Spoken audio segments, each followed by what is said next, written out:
5, 4, 3, 2, 1. Okay, off we go. Recovery, social and group pride. Uy, may na-stuck na isa. Lika dito, boy. Lika. Nakalimu, umihi pa ata. So, it's a 27.4 kilometer recovery ride. Pero mukhang naging race ang lalakas. Okay, let's go. Let's give our best.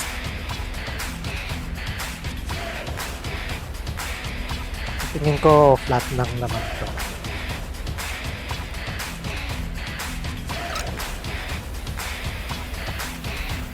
Akong favorite wife. Thanks sa pag-support.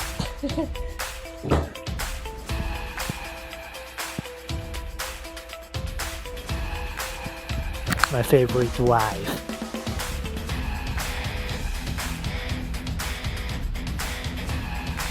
Ano po yung asawa na susuportahan niya sa mga hobbies niyo.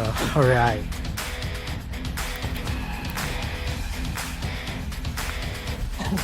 So ito nga pala yung app na ginagamit ni Tadej Pogača.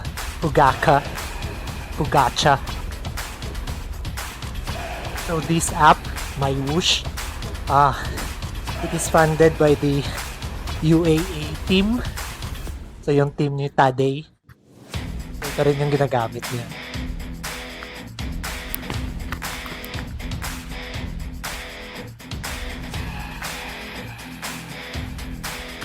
Sana makasabay natin siya dito sa mga susunod na araw.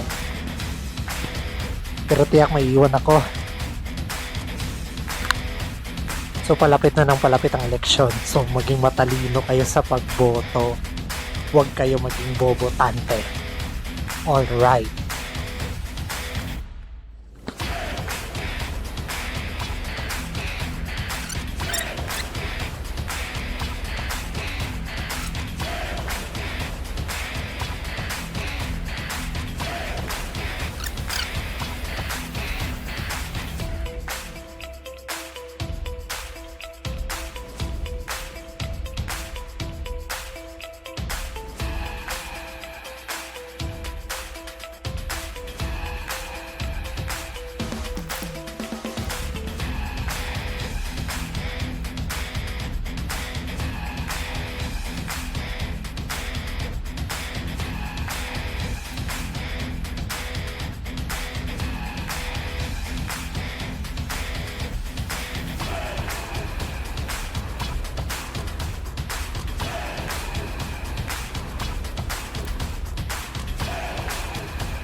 Okay, we're at 50%.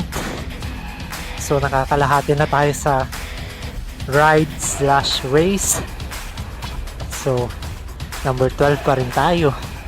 Ang layo natin sa ating hahabulin. 1 minute and 23 seconds.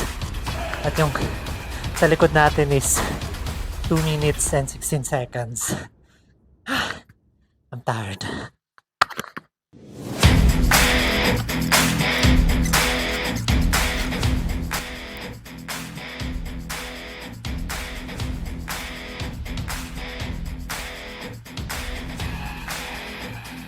Okay, so we're 80 kilometers finished. Ay, 80% finished the track. So 20% na lang.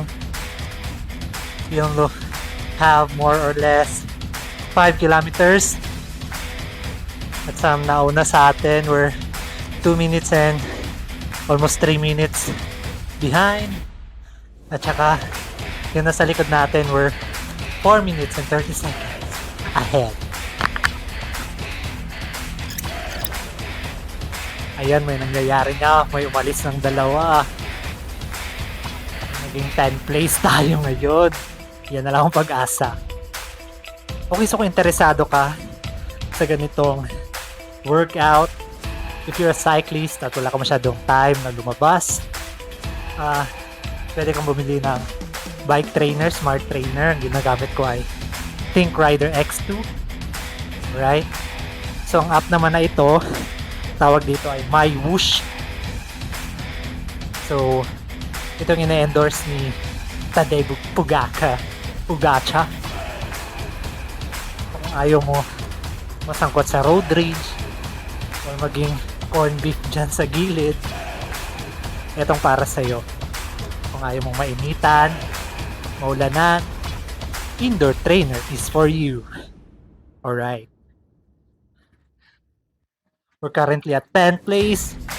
Sana may mag-drop pa.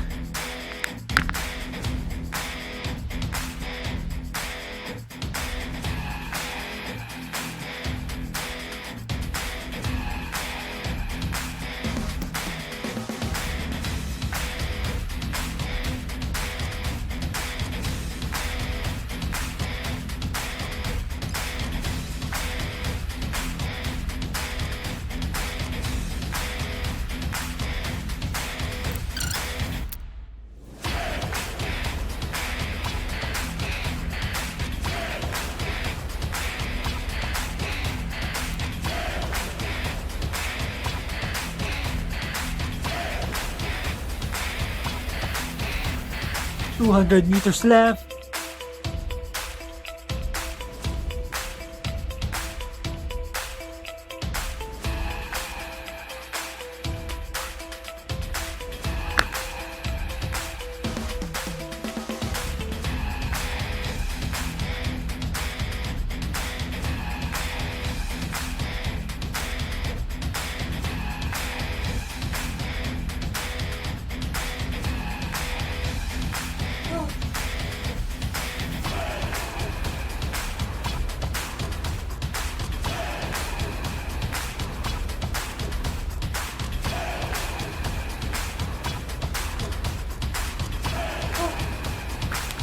Tapos na rin tayo.